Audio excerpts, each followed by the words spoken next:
Hey everyone, welcome back to another episode of TrueNAS Tech Talk. On today's episode, we're less than 2 weeks from the Fangtooth launch, but we've still snuck in one more patch for Electric Eel, and there's even one for the core users out there here. Chris is going to give us a little bit of a history lesson on why we made the choice to switch from UFS to ZFS back in the FreeNAS days, and I'm going to try and dissect a really big multi-part user question and discussion on some ZFS record sizes and record size tuning. We're going to learn a little bit about the technical guts of it. So how are you doing today, Chris? Getting ready for the launch? Oh man, 2 weeks can't come fast enough. I mean, it's right around the corner. We're a little less than 2 weeks from today. We're looking at Tuesday, a week from Tuesday. That's going to be the 15th. So that's going to be a good day. Mark it on your calendar. Of course, I'm out of town that day. I'm going to be busy, so I won't be able to celebrate as much as I would like to. But everyone should be stoked. It's a great release. I can't thank the testers enough. This is something we've seen in the last couple of years. I don't know what it is about the scale side or just people more willing to do testing in general, but there used to be a day not too long in the distant past here where people didn't really test. We'd put something out there and it's like, oh, okay, yeah, tens or maybe 100 people download a beta. It's not that way anymore. Now it's thousands of people downloading, testing, giving us feedback, and I can't express enough how much we appreciate that. It really does help. That way there's less surprises when you get to the .0. Yeah, the more people who are out there testing their, our early betas and our RCs, it means lots of good feedback for us. Lets us, find these things before it's out in the release version, and it just improves it for everybody. So for those of you who are out there testing this, whether it's in a VM and you're just playing with the UI, or you are courageous enough to throw it on your primary piece of hardware, we salute you and thank you kindly for this. Well, you should do my strategy too. If you have two systems, which I assume many of you do, because you have your primary and your backup for replications. Got to have those replication targets. Absolutely. I throw the beta on my replication target, right? That's the best way to test because it's pretty safe. Okay, if something goes wrong or I'm inconvenienced, I maybe mess one replication while I'm fooling around with it, whatever. But that's a great way to do it if you want to test out new features and just kind of kick the tires. That way you feel good for upgrading your production system later. But again, we mentioned the 15th, .0's landing. We already have a .1 planned the following month in May. Handful of things are already scheduled to be fixed and improved there. So it's looking good. Again, keep the feedback coming, and we're eagerly awaiting the countdown now.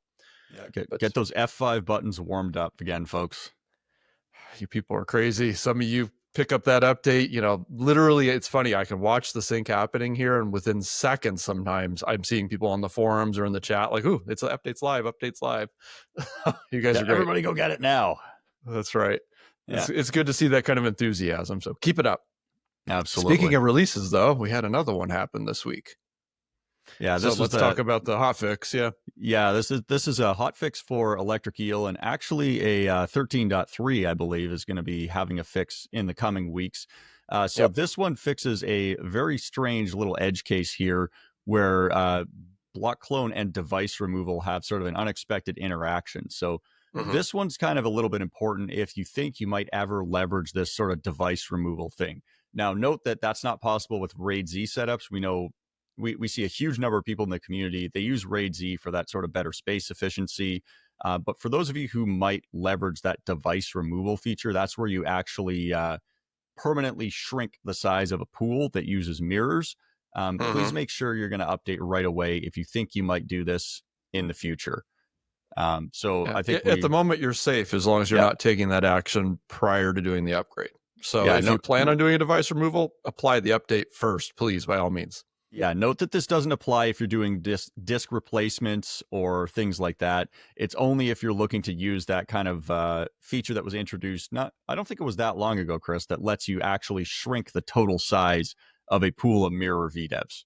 I was going to say, we don't see it that often, so I don't remember when it got introduced. It's just not a feature we run into that often. Yeah. We're always having the opposite problem. I want to get bigger, not get smaller. So yeah, exactly. That's why it probably went for so long without being noticed, is not as many people are going and actively shrinking pools these days. Yeah, that device removal feature was introduced just to avoid the scenario where somebody accidentally added a single drive instead of a mirror or something, or they put a single, their cache or their log device, instead of making it a cache or log device, they would accidentally introduce it to the pool as a whole. And they went, oh, well, I just bought this, wonderful little Optane card, and well, I just made it a full pool member. So what do I do now? So device removal addressed that.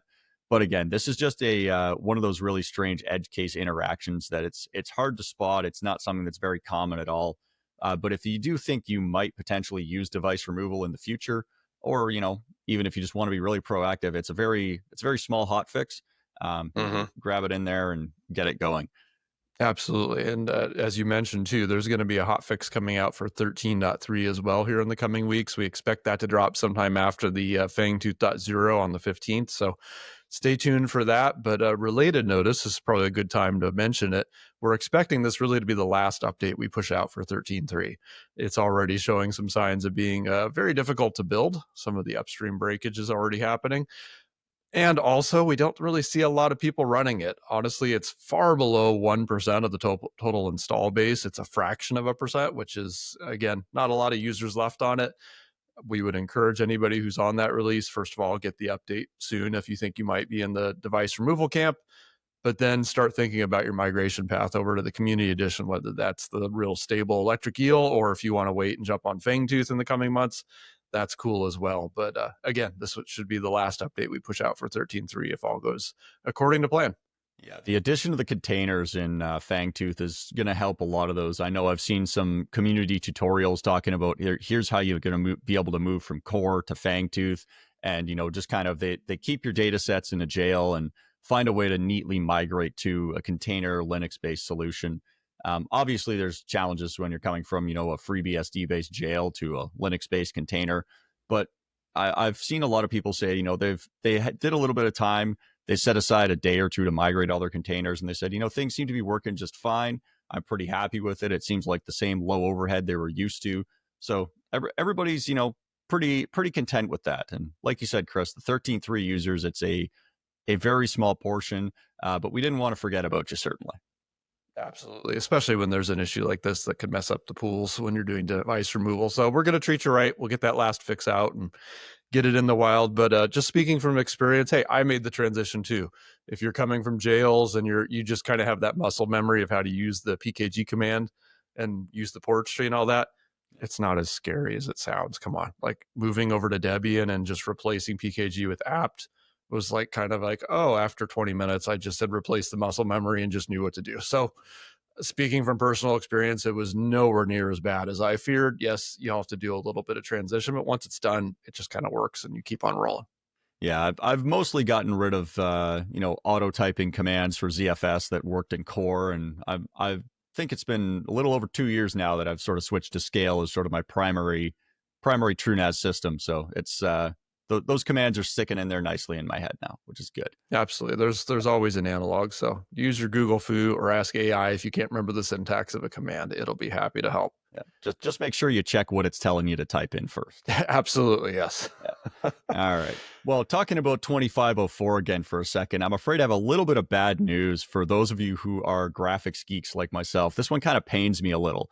So in the Linux 6.12 kernel that's coming in Fangtooth, so that's 2504, the Intel has included a new driver for their latest round of graphics cards, the Battlemage cards.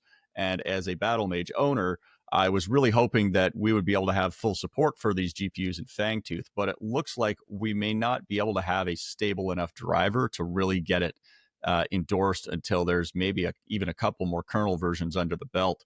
I've tried getting it working. We've had a couple of community users who got their hands on the Battlemage cards as well.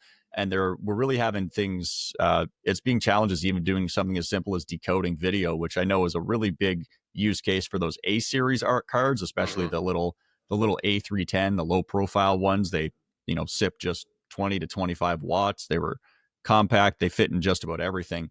But unfortunately, it looks like we're not quite going to be able to say, we endorse the Battlemage cards. I know we'd said it in the past. We were really hopeful that XE driver was going to be there, but it looks like even userland still needs to catch up. I mean, the driver seg faults when I try to decode an H.264 video, and that's a pretty straightforward workload. So it's probably, it might not be something that we can sort of promise or a vision on.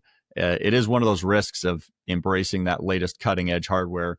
But I mean, the good news is I'm gonna try sticking it in one of my Windows machines and see how well it plays games now.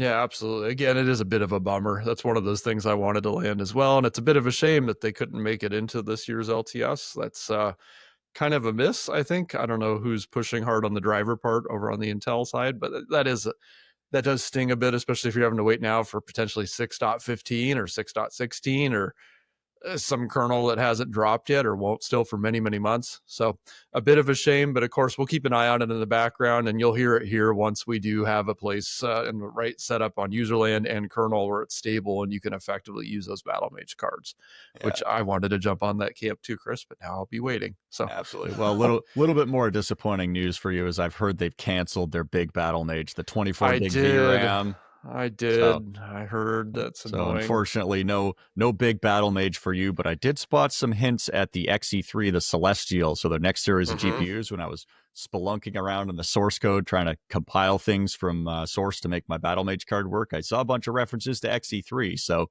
hey, maybe the third gen, right? But hey, maybe again, in the fall or something. Maybe this upcoming fall, I'm getting the third gen card, and I can finally put my 4070 to rest. Yeah, but don't buy one expecting it's going to work with TrueNAS, 25.10. Again, no. This is my gaming desktop too. I also have to wait for Ubuntu to have the right kernel and drivers and all that good stuff. So it's the same problem over there. Yeah, Linux has to have the basic support. Yeah, exactly. So again, unfortunately, it's not something that's quite ready yet, but we'll try to keep you posted on as soon as it does. So absolutely. Yeah. Speaking of which, I did upgrade to 25.04 Ubuntu Beta recently. That triple buffering in GNOME. Very nice. Very nice. I like the little eye candy and the extra frames. It's absolutely good. It's all good. So switching from looking forward to looking back, Chris, you got a little bit of a history lesson for us today. We're going to talk about switching from UFS to ZFS. So this is one of those interesting questions. Somebody had thrown it at us, I think, after like episode 2 or 3. So it's been a while, right? This has been sitting in our queue to go talk about, and I've been meaning to do it. And hey, we have our chance today. But it's an interesting question to me because it's almost faster to make the list of why you wouldn't have gone to ZFS. And that's a very short, small list. That really might have been performance back in those days. But the reasons to have stayed on UFS in those days were just so slim. And I think we forget about all the changes and innovation that happened around that time frame. Of course, I have enough gray in my beard that I was here for that, so I can talk about it. That's awesome. Especially if you're talking about FreeNAS back in those days, which was a product focused first and foremost on data integrity and storage. So let's jump back here a little bit, okay? ZFS was pretty revolutionary for us and the kind of wider open source storage ecosystem. Remember, we were all on either UFS or if you're in the Linux side, of course, EXT, all those file systems back in the day. When I first started personally experimenting with ZFS, I think right after, Pavel came to a BSD can and gave the first talk and said, this is merging in. I was heavy in the PCBSD side back in those days doing desktop work. Just the snapshot feature alone was huge. And even for, this wasn't even storage, what I was working on, this was just a desktop. Why was it important on a desktop? Well, the idea that you could at any point in time in under a second and back on slow spinning disk, just take an instant snapshot and then make changes to the system that you could easily revert back should something go wrong, that opened up huge doors for us, right? Again, this was a new concept. One of the very first things I went and started implementing on the desktop side was the ability to use ZFS as a boot device. Why? Well, because now that you have this snapshot and cloning ability, you're able to basically create what Solaris had done with boot environments. That was huge. Back in the old UFS days, do you guys remember doing updates? What that was like? You hit the button and you prayed. Like you rebooted and you prayed. Like, is this going to come back? Is it good? Was the update good? As a developer, I had to try and come up with all these manual mechanisms to try and have some basic rollback abilities. It was painful. It was clunky. It took forever, right? When you're talking about copying gigs and gigs of data on a slow spinning drive back in those days and hoping that you could roll back successfully, that was rough. ZFS was a game changer. It just de-risked the entire situation, right? So one of the very first ZFS functionalities I personally worked on was porting over boot environments to PCBSD. Had to use Grub as the bootloader back in the day because the BSD bootloader couldn't ZFS boot, didn't have any scripting capabilities. Grub could. So that was one of the very first things I put in was, okay, now you can do updates. You click update, a snapshot happens under a second. A new set of images are installed, updated, you boot into it. If it doesn't work, guess what? The rollback mechanism was reboot, hit the down arrow, hit enter. Much like, wait. Yeah, Yeah. I'm pretty sure I remember that from some of the early days of FreeNAS. It just, you had your boot environment sitting Oh, right there in a menu, and you could just it was say, "Oh, go so back." convenient. And for us as developers, so, and for the FreeNAS side as well, what it meant was if somebody could easily roll back to the previous and get back in production quickly, that gave us time to go and get the debugs, look at the logs, figure out what went wrong. And then we just tell that user later, try the update again. We fixed something, or we pushed an update which corrected the issue you saw. They could roll forward, life moves on. It just, again, it was back in those old days, it meant an upgrade could be fatal and you're reloading everything from scratch and restore. It was just a pain on the rear. So that alone made ZFS amazing. But there's other things we just kind of take for granted now. We don't talk about even more. So again, talking about now FreeNAS context and storage, we don't talk a lot about bit rot these days, maybe not as much as we should, because it still is, this idea is revolutionary, that we take it for granted now that once you write data to a disk, it's protected by the file system. That was not always the case. And you guys should know this. So coming from UFS, or if you're again on non-copyright, non-checksumming file systems still, there was still a real risk. You'd have a system hang, a crash, a kernel panic, or power loss. You'd boot up and you'd get the dreaded, hey, we're going to do a file system check now, right? Well, guess what? That very often would come back with, well, we found some corrupt blocks or some corrupt files here. And, you know, you just got to kind of hope and pray that those weren't files you cared about or were critical for your boot process, right? Time to go find your backups. You go, well, I hope I didn't need that one, and if I do, I better start looking for it. Absolutely. ZFS was a game changer for that, right? And again, we take it for granted now because we've been doing this now for 15 years, right? Yeah. And it's just, oh, that's just how file systems should work and do work. We're spoiled and with all the luxuries ZFS provides, the underlying checksumming abilities, and having basically some built-in software or hardware RAID to cope with bit flips. Again, it just takes it just de-risks everything. You had all these things that were always very risky operations back in the olden days, right? So thinking ahead now, there were other functionalities ZFS brought to the table. Of course, inline compression. Wait, you mean I can get more space now? Especially, you know, hard drives were kind of limited back then. Exactly. I mean, it used to be that the difference in speed was extremely tangible. You'd say, I have all this extra CPU horsepower. If you cut your, the size of the files you were writing to your hard drive in half somehow with that, extra CPU horsepower, all of a sudden your system goes, well, I spent a tiny little bit of time compressing it, but I just cut my disk write time in half. That was revolutionary. That was a huge difference. Again, we're talking 10, 15 years ago. Hard drives were tiny and slow. And granted, compared to flash, they're still slow, but getting larger. And then you had the ARC on top of it. Oh my God, I can accelerate and have cache and read caches. Again, slow hard drives. That was a game changer. Another one we don't talk about enough, online disk replacement. You mean I don't have to take the system down? I can just pull a drive, pop in the new one, and just keep on trucking. My clients don't notice. I don't have to do anything. Like, that was cool. That was different. That was new and exciting at one point. Same with volume management. We don't talk about that enough. And maybe I'm showing my age here, but come on, some of you guys with some of your gray in your beards, you know what I'm talking about. Do you remember when you installed a system and you got taken to the partitioning page and you had to pick sizes for root and user? Some of them made you do it for var, home, or slash. Oh, home. Yeah. Oh God. Yeah, right. How big do I want all of these individual partitions to be? And if this was, if you were just dabbling in, the Linux or the BSD world at the time, you looked at that and you said, I don't know what to do. Where's my C drive? I'm not used to this. Oh, it was a pain in the rear. And then, heaven help you if you got it wrong, right? And you needed to change that later. Oh, I guess I'm reinstalling and repartitioning or trying to do some risky, partition oh my gosh. ZFS was like a game changer again. You mean I can just go run a command and I get a new data set that shows up and all my space is still there, or I can delete something or move something or rename. Again, dynamically change your mount points around. Again, that was revolutionary at one point. UFS didn't have all those goodies. That was a big deal.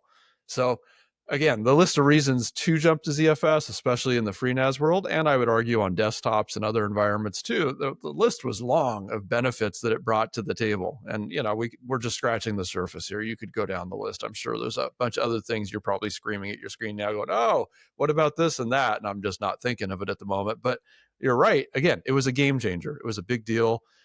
some of the newer generation who just kind of grew up with ZFS and the idea of checksumming copy on write file systems and all the volume management built in. Again, we've all gotten a little spoiled these days, but it didn't used to be that way. So ZFS really was a game changer for us in many ways. And, we haven't looked back since. I can't imagine going back to that.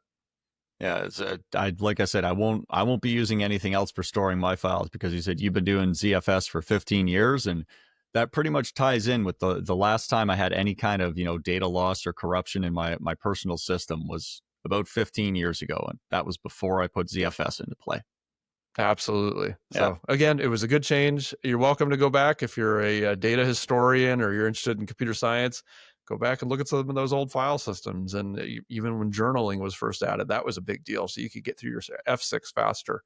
But, there was we could go way back and talk about SCO Unix and some of the real old Unixes and some of the pain you had there. So again, this really was revolutionary. And again, hats off to the guys over at Sun, Solaris, those early development teams who came up with this. And then the folks who made the decision to put it out in the wild and open source it. That was a big deal. That really did change the course of history. Yeah, greatly appreciated for everybody there. But hey, let's go into some of the sort of the technical guts here from ZFS. So I'm digging up a viewer question here from Paul. It's also a little bit old, much like a question about UFS versus ZFS here. It's a fairly long one, so I'm just going to kind of go through and paraphrase. But I did want to thank you, Paul, for submitting this one in. We really appreciate it. Paul is a director of engineering and works with a lot of information here. So he's looking at some of the technical discussions where we're talking about ZFS record sizes, especially when we're discussing L2ARC. He says he's been using ZFS since it was introduced in Solaris 10. So he's got a lot of history with this as well. So just basically skimming through this, basically the record size parameter for a data set is not fixed. It's not that you're always going to read something, and our record size could be, usually as small as 4K, and it goes up to 1 meg, and sometimes people will tune it larger. But a record is basically sort of the size that ZFS is going to work with. These are the chunks that it's going to fragment larger files into, and it's the biggest piece at a time. So it's not a fixed limit, though. So if I say I set a record size of 1 megabyte on my data set, if I write a tiny little, 4K file to that, well, it's not going to get padded out to 1 meg. ZFS isn't going to write 1 meg to my disks. It's going to write 4K. And then as it goes, it's going to increase the size of that record in sort of powers of 2. So when I create if I create a 6K file, it's going to say, well, it won't fit in a 4K, but it'll fit in an 8K record. And then our transparent compression that Chris talked about will kind of take up that slack space and, free it up for things later on. Because we use sort of these variable block sizes, it causes some sort of strange behavior as you go and do things like copy on write.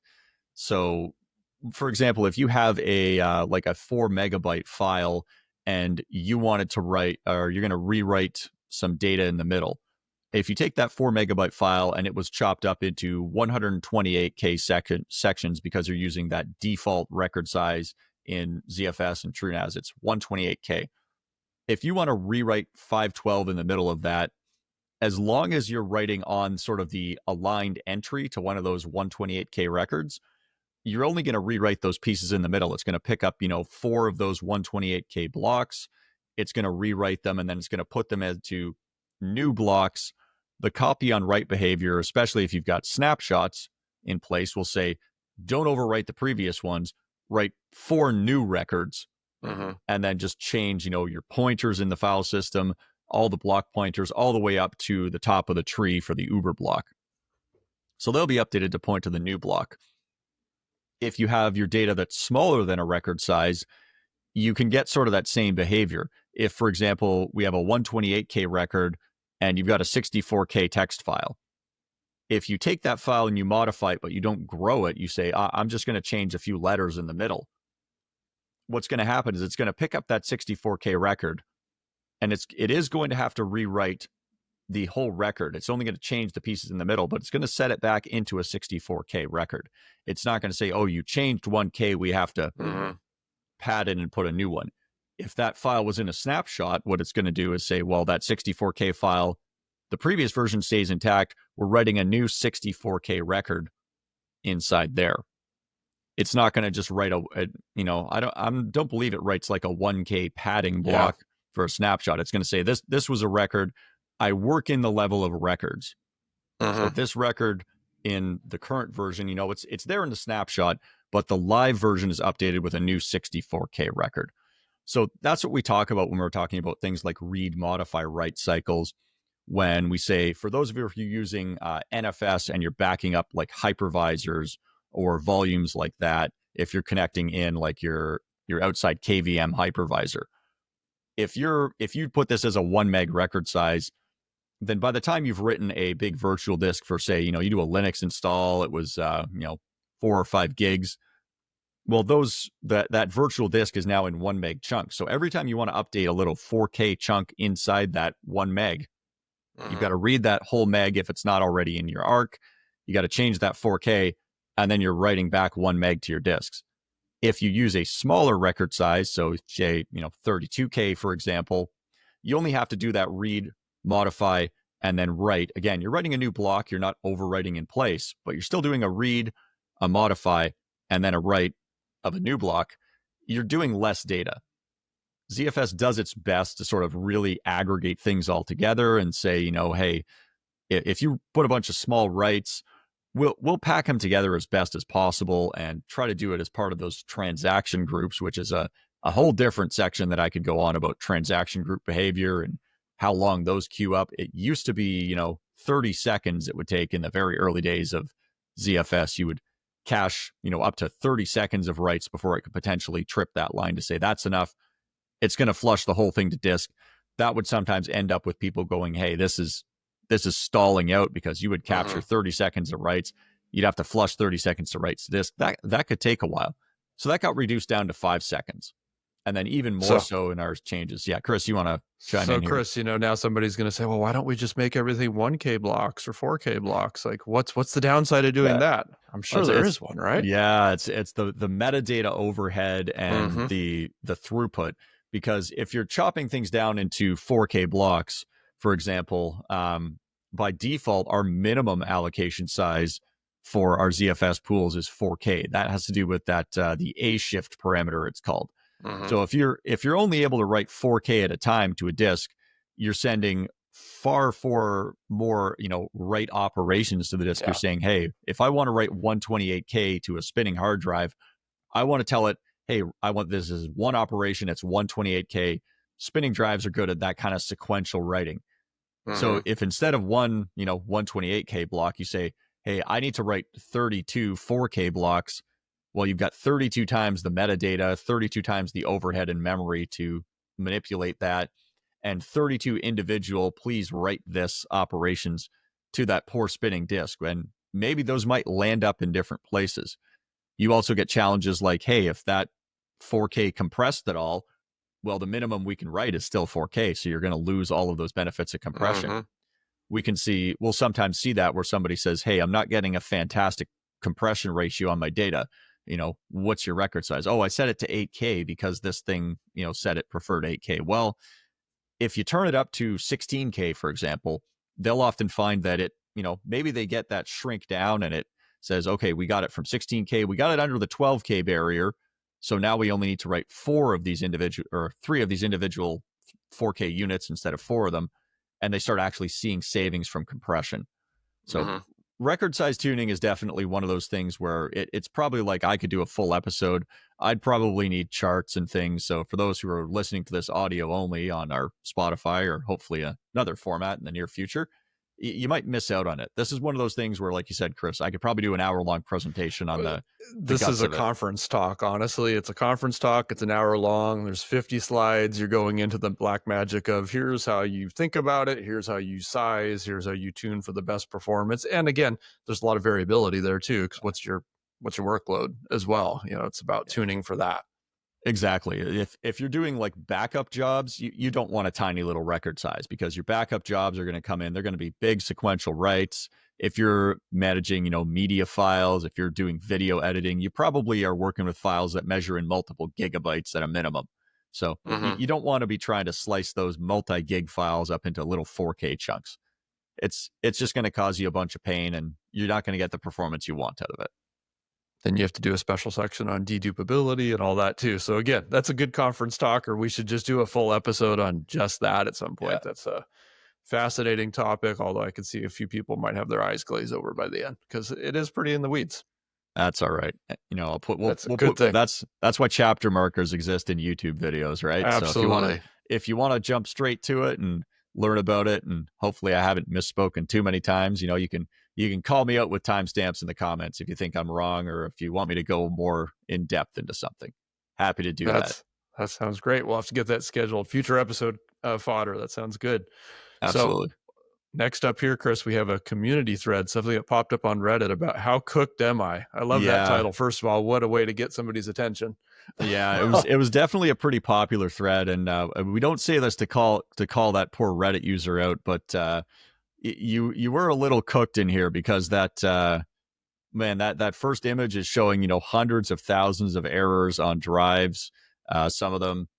And the poor dank pool, I believe he called it. We got 587,615 errors on a poor single drive. So it's the challenge is how cooked are you? Well, your data is probably okay if that's all just read errors, which a lot of people are suspecting it is. But that HBA of yours, because he shared an image of his system internals, and his HBA is sort of butted right up between his graphics card, and it looks like it is actually under the overhang of the heatsink on his processor. So I would say your data may not be cooked, but your HBA is probably somewhere between well done and extra crispy. Again, this isn't to shame you. Those things are designed to live in server chassis. They are designed with what's called linear feet per minute of airflow, which basically means they need a certain amount of air being shoved directly across them, usually with fairly loud, fairly high static pressure fans. And I think the one in there, if I recognize it correctly, is looking for 200 linear feet per minute. So that means that's a lot of airflow.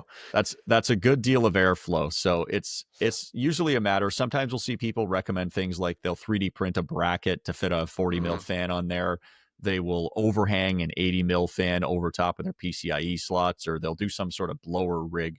But it's just a key. If you're doing one of those things, regardless of sort of the storage controller you're using, they're little tiny, they're RISC processors on those guys. They're running at 800 megahertz. Some of them little dual core processors. They need some airflow. They consume 10 to 15 watts and sometimes more in the earlier generations. Think about how unpleasant it would be to grab a light bulb. For those of you back in the day who remember your incandescent bulbs, if you turned it off and you went to take it out, you wanted to let those 60-watt ones cool down quite a bit before you put your hands on them. This might only be 20 watts, but you're not going to have a good time. So funny story. I can actually relate to this. I've never lost data as a ZFS user, but I have lost a pool once exactly because of this. We had a situation where it was very hot in the location. I had some homebrew servers. One of the HBAs got cooked. It got overheated, couldn't push enough air, and the air coming in was too warm. It happens, right? That's the only time I've ever lost a pool and had to go pull back from my replicated backup. Yeah, but again, it matters. Just pay attention to the heat on those. Yeah, and to give this Reddit user some hope as well, I've actually had an HBA fail. It failed in one of my, in a unit that was in an enterprise setting. The heatsink push pins actually, sort of fractured from, being plastic and brittle, and it fell off. So the HBA promptly cooked itself and let out the magic blue smoke that all electronics need to operate. But it stalled the system. We shut it down. We put a fresh HBA in. We powered it back up. ZFS promptly said, hey, you better do a scrub because something crazy happened. We did a scrub. We had effectively zero corruption, zero issues. We just sort of had that hang. It came back up. The systems, the VMs that were running on there came back up. And we just kept on trucking along. And people were kind of amazed. They said, we just had something basically catch fire in there. We're back up and running 5 minutes later. How does that work? I said, well, this is why ZFS is really good for you. Absolutely. Well, awesome. We had a lot of good content today, Chris. We got to go in the weeds a little bit about tuning and record sizes and all that. So that was great. So, hey, everybody, again, release coming out here in about a week and a half. Keep an eye out. Thanks for watching today. We're going to be back next week with another episode. Looking forward to it. As always, be sure to smash the like button, subscribe, and please send your questions in to t3@truenas.com. So Chris and I know what your pressing issues are, and we want to answer your questions. So again, send them in if you have anything new or interesting, relevant about Fangtooth or Linux or Unix in general. Those history questions, can't promise we'll get to it right away, but we'll keep it in the queue and we will pull it out eventually. And make sure you go download that latest hotfix. Absolutely, yes. Please apply that. Don't let it rest. That needs to be done by Monday. We're going to check in. That's your homework, okay? So, all right. Please have an eye patch safely, like badge on your forum or something. Anyway, we'll see you next time. See ya.